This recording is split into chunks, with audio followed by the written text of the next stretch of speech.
ৰাজহুৱাভাৱে দেখুওৱা এখন নিৰ্দিষ্ট ফটোক সম্বোধন কৰি কুংকি চৌধুৰীয়ে স্পষ্ট কৰি দিয়ে যে ছবিখন ভুলকৈ উপস্থাপন কৰা হৈছে। তেওঁৰ মতে, ছবিখন আমেৰিকাৰ ডেনভাৰৰ ইণ্টাৰনেশ্যনেল চাৰ্চ অৱ কেনাবিছত তোলা হৈছে আৰু ছবিখনত দেখা বস্তুটো খাদ্য নাছিল।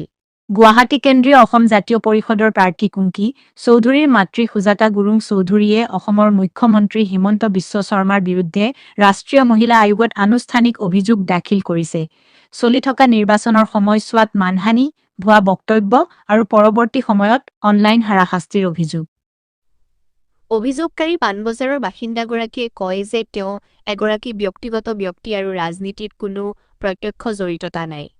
অৱশ্যে তেওঁৰ কন্যা কুংকি চৌধুৰীয়ে গুৱাহাটী কেন্দ্ৰীয় সমষ্টিৰ পৰা অসম বিধানসভা নিৰ্বাচনত প্ৰতিদ্বন্দ্বিতা কৰাৰ বাবেই তেওঁ ৰাজহুৱা বিতৰ্কৰ মাজলৈ টানি অনা বুলি দাবী কৰে।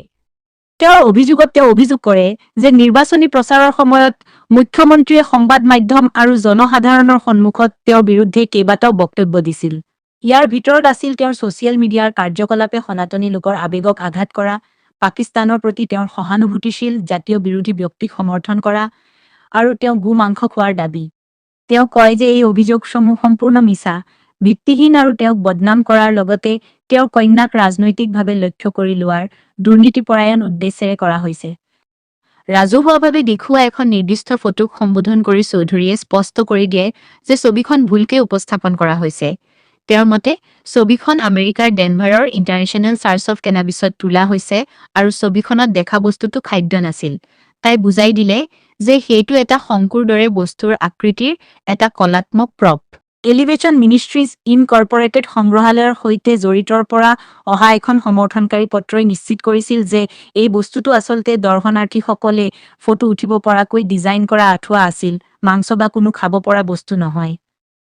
এই অভিযোগৰ পিছত অভিযোগকাৰীয়ে কয় যে তেওঁৰ নাবালক পুত্ৰৰ সৈতে থকা ছবিকে ধৰি তেওঁৰ ব্যক্তিগত ফটোসমূহ তেওঁৰ সন্মতি অবিহনে ছচিয়েল মিডিয়াত ব্যাপকভাৱে প্ৰচাৰ কৰা হৈছিল। অনলাইনত নিৰ্যাতন, হাৰাশাস্তি, চৰিত্ৰ হত্যাৰ বলি হোৱা বুলি অভিযোগ কৰে ছানীয়ে। লগতে দাবী কৰে যে তেওঁৰ সুনামৰ ক্ষতিকাৰক হ'বলৈ হেতালি খেলা ছবি আৰু AI জেনেৰেটেড কণ্টেণ্ট শ্বেয়াৰ কৰা হৈছিল। চৌধুৰীয়ে আৰু কয় যে এই ঘটনাবোৰে তেওঁৰ লগতে তেওঁৰ পৰিয়ালৰ বাবে তীব্ৰ মানসিক অশান্তিৰ সৃষ্টি কৰিছে, বিশেষকৈ তেওঁৰ নাবালক সন্তানক প্ৰভাৱিত কৰিছে। অভিযোগত এই পৰিস্থিতিক তেওঁৰ মৰ্যাদা, গোপনীয়তা আৰু সুৰক্ষাৰ গুৰুতৰ উলংঘা বুলি বৰ্ণনা কৰা হৈছে আৰু নিৰ্বাচনৰ সময়ছোৱাত লিংগভিত্তিক নিৰ্যাতনৰ ওপৰতো আলোকপাত কৰা হৈছে। তেওঁৰ আবেদনত MCWক এই বিষয়ে তৎকালীনভাৱে অৱগত কৰিবলৈ আহ্বান জনাইছে আৰু কৰ্তৃপক্ষক কথিত মানহানিকাৰক মন্তব্য আৰু অনলাইন হাৰাশাস্তিৰ তদন্ত কৰিবলৈ নিৰ্দেশ দিছে।